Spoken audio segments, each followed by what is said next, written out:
I'm Josh. Hi, I'm Wendy. And we're riding two CRF 300s from Portland to Patagonia. Yay! Bienvenidos a Mexico.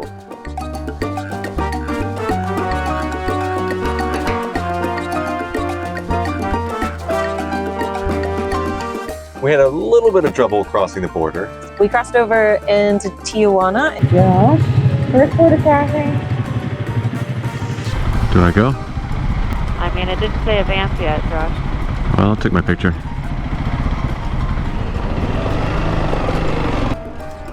Okay. Turns out you need a vehicle title and registration. So I had to quickly call up my friend Jules. Thanks, Jules, for helping me get my paperwork all sorted. If you're just going to Baja, there's no need to do immigration. There's no need to do a vehicle import. You just cross the border as normal and you're good to go. But if you're going to be crossing into the mainland like we are, you do need to do immigration and vehicle imports. They say it's cheaper to do your vehicle imports in Otay, but since we were at the immigration office and they told us we could do our vehicle imports there, we went ahead and did it. Although they did charge us 6,000 pesos deposits per bike. And hopefully when we cross back into Guatemala, we can cancel those and get our money back. Who knows if we did it right, but we're here now. We made it. The whole border crossing process took longer than we expected because of all the paperwork and the copies and the running around. After we got into Mexico, we rode down the coast, and first things first, we got some fish tacos, which were delicious. Absolutely. We stumbled across a Sunday rodeo that was charming, and we enjoyed watching cows get lassoed. Baby cows. We continued down to Ensenada and stayed the night at a hostel. The next day, we left Casa Edka in Ensenada and headed inland to follow some tracks that our friend Davin gave us. Those were our first dirt tracks of Baja so far.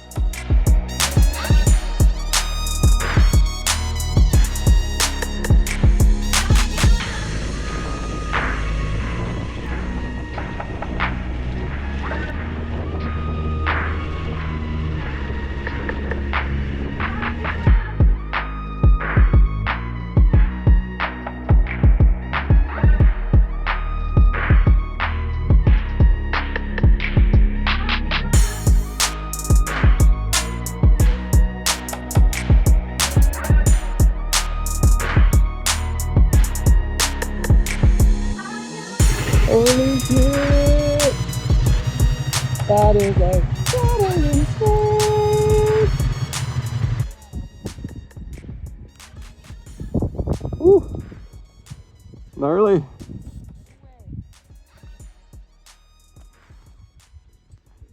It started to get late in the day and we were trying to find our way to Coyote Cowles on the Pacific coast. We switched over to using Google Maps as navigation and it took us down this crazy route, down this power line road that was really washed out. It started to get really sketchy. Hell of a Google Maps route. Yeah, we are getting closer to that road. I think there's going to be a pretty sharp drop off. We could see the highway that we were trying to get to, so it was really tempting to keep going, but we've learned our lesson about going down roads that we don't want to go back up. You okay?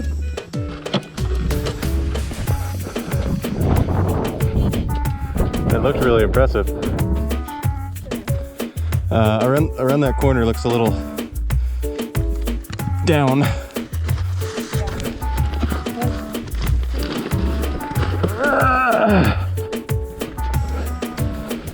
Woo! It's like riding on a snickerdoodle. I don't necessarily know that once we get down into this valley, we're gonna be able to get up that. That looks really steep. So we knew we were at point A, we could see point C, but there was no telling what point B was like. We did the smart thing for once and turned the bikes around and headed back to the main road.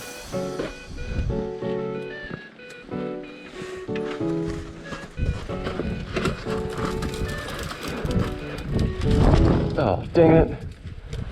I fell over. Keep going, keep going. What are you doing? You're doing the right thing. Hey. Okay. Okay.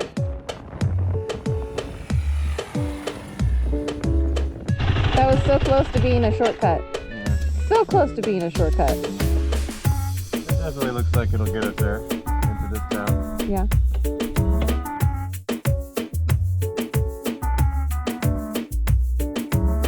We rolled up to the overland oasis Coyote Cows on the coast just before sunset, and it was great.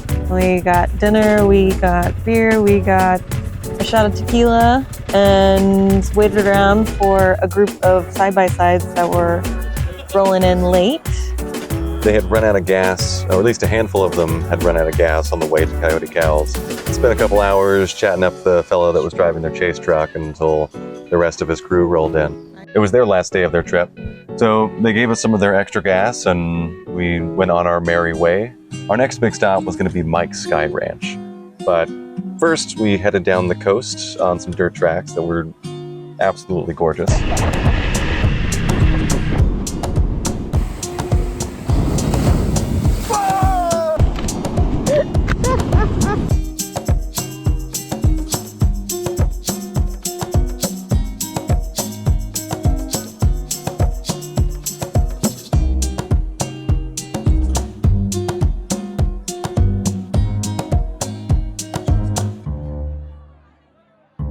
They were a little whooped out from all of the trophy trucks and side-by-sides, but for us, they were really fun, easy tracks. It was exciting to be on some Baja 1000 tracks. And then Wendy noticed something really cool.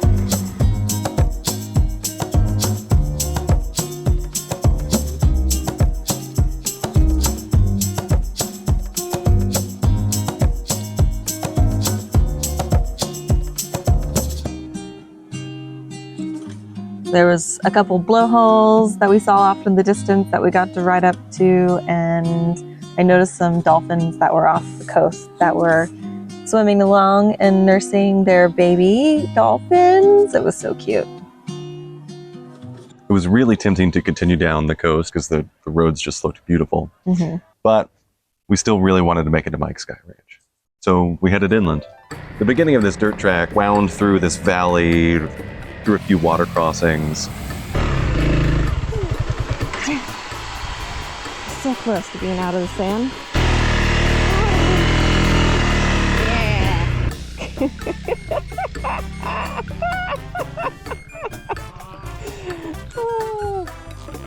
And eventually started to climb into some higher elevation. We found some looser rock that was a little bit more technical than we had expected to find, but we took the challenge. Looking at the map, we could see that there was a lot of elevation gain in a short amount of time, which meant there was going to be some hill climbs. And we got turned around by a rancher who said that there was no way to get through. So we backtracked and stopped in at Rancho Coyote. Eventually we decided to just camp there because the sun was going down and it didn't seem like we were going to get to Mike's Sky Ranch that day. What was that? What was that? We sat down for dinner that night and realized our stove was broken. Eventually, we went through every lubricant that we had. Brought to you by Verb Ghost Oil. Bag Bomb Hand and Body Lube. Which actually worked like a charm. It was making pressure again and we were able to cook.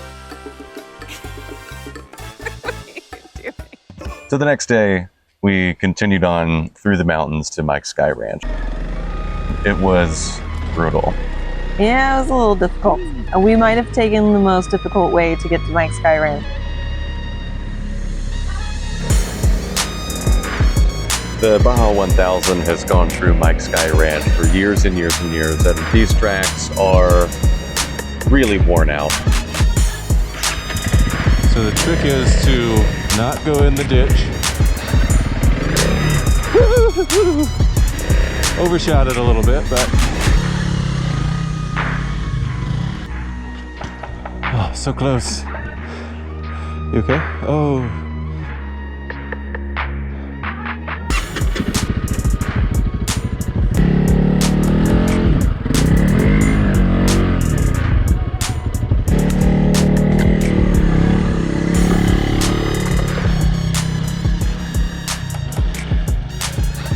Stuff gets tough.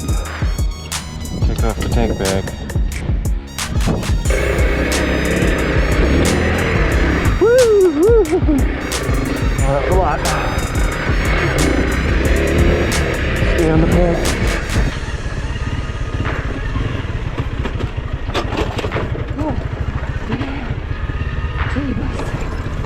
We are on the way to Mike's.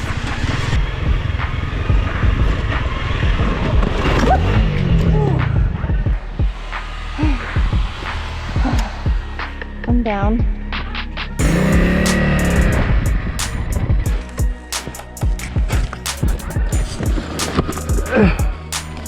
I'm sure it's right around the corner. Alright, a little bit more.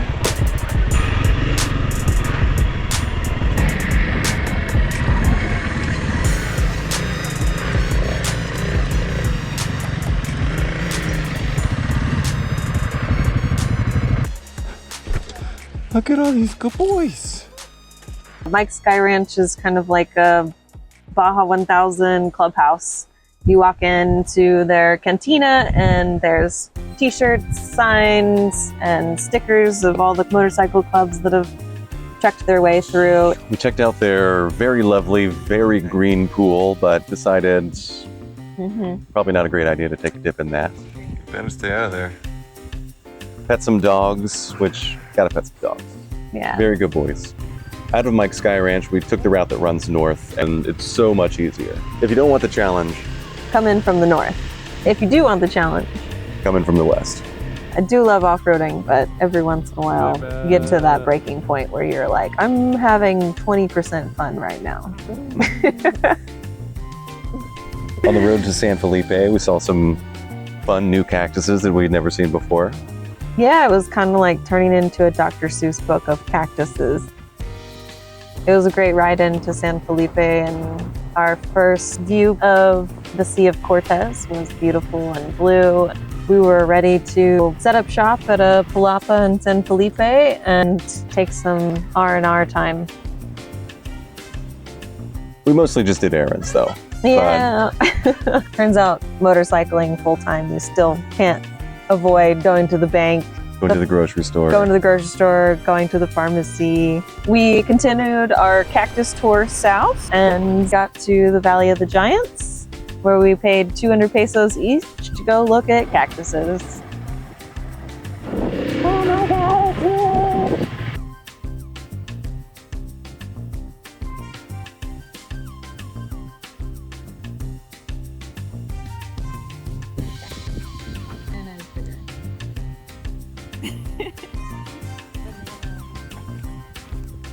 Banana for scale.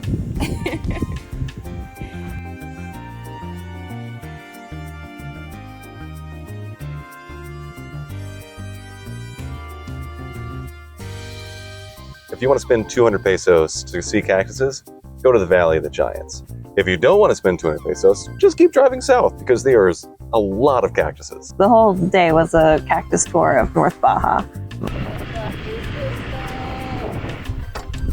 The heck are those things? They're so wacky, wavy. It kind of reminds me of one of those fake cell tower trees. We ended up spending 2 nights in Bahia de Los Angeles. We were planning on doing a snorkeling tour there, but they were full on Saturday, so we just took the day off and sat around in the air conditioning, which was absolutely fabulous.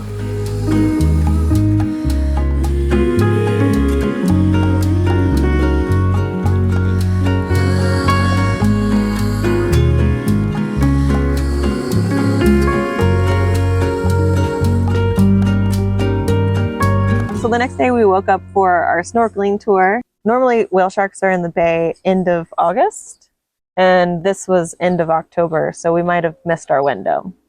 Even the guy driving the boat said there was a really low chance we would see one. Of everything.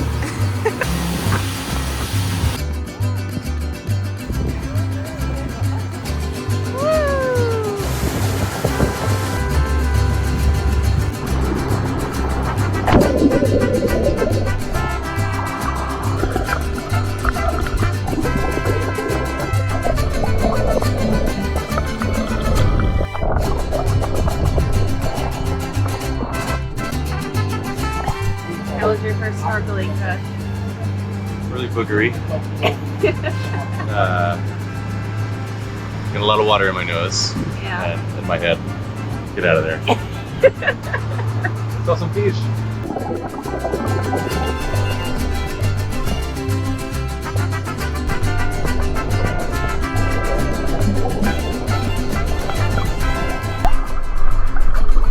What is it, Josh?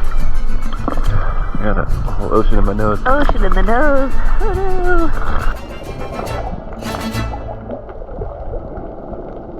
The captain asked if we wanted to make a couple passes to try to find whale sharks, so we were like, yeah, of course, we'll give it a whirl. You know, about 20 minutes later, He spots one.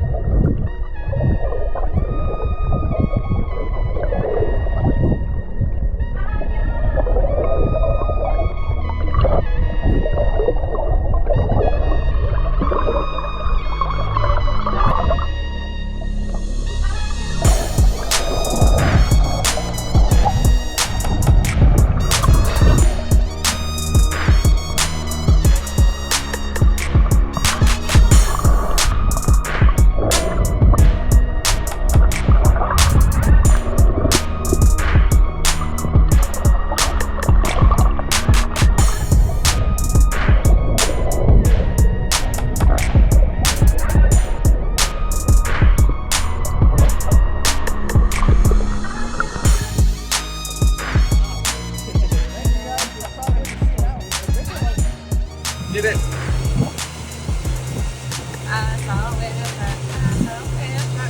He almost ran into me. He didn't stop stopping. Yeah. Whale sharks have no brakes. No brakes.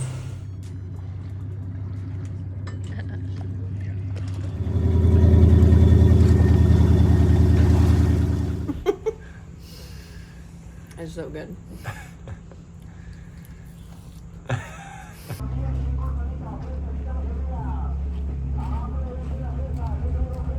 This little baby. Oh.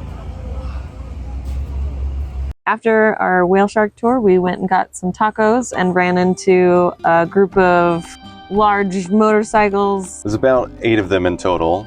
They were heading down a track to the south of town, and they made it seem like it was a good ride, so we thought, hey, we'll go that way too. And now I'm tired.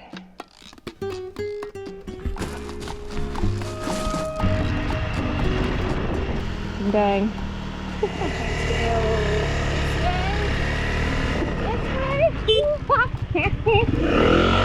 Stop going that way. Stop falling. Stop falling.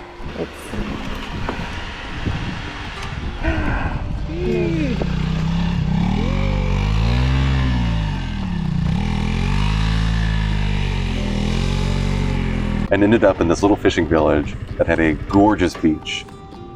Right before we set up for dinner, the KTM riders came rolling through, and we watched them wrestle their way onto the beach, realize that that wasn't the best place to camp, and then wrestle their way back up. And It was great. It was like motorcycle TV entertainment for the evening. Loved very, it. very entertaining. One of the locals and his wife were trying to wrestle this net that had been lodged in the sand, and I ran over there to help and spent about half an hour pulling what felt like a mile of fishing net out of this big tangled pile. While we were doing that, we were able to chat a little bit, and they invited us over for dinner. So we stopped by their place, and they made us fish that they had caught that morning. They gave us this really interesting cactus fruit that tasted like a combination of an apple and a watermelon. It was delicious. The next morning, we watched the KTM guys hightail out of there, and we gave them a 30-minute start. The locals told us that the roads south would be easier.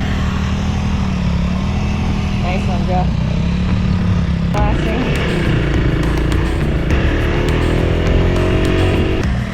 It's hard to even get going. There you go. Oh.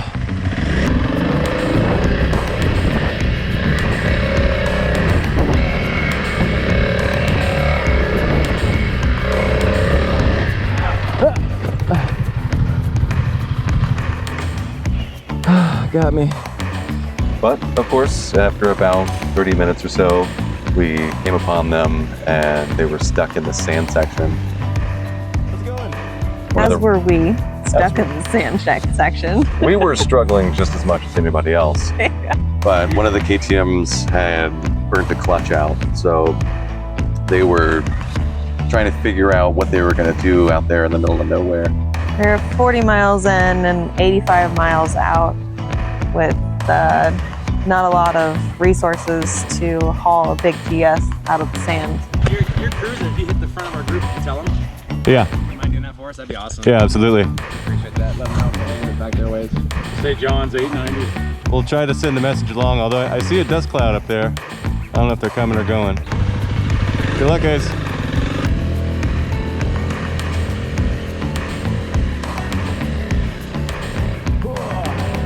There were a few riders that were up ahead, so we carried word forward and told them what had happened to the bike in the back. And they started communicating with their Garmin and reaches to make a plan. Unfortunately, that was not the end of the sand.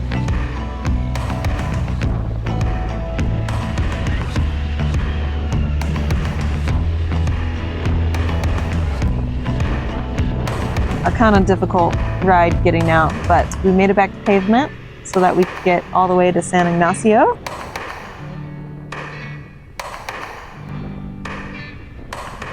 Here we are. We made it. This is not Belize. This is San Ignacio.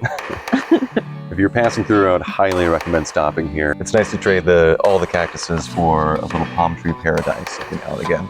That was North Baja, and now it's time to go see what Southern Baja has to offer. If you want to find out what happens to us in South Baja, like and subscribe. Loco. Sandia. It's still out there.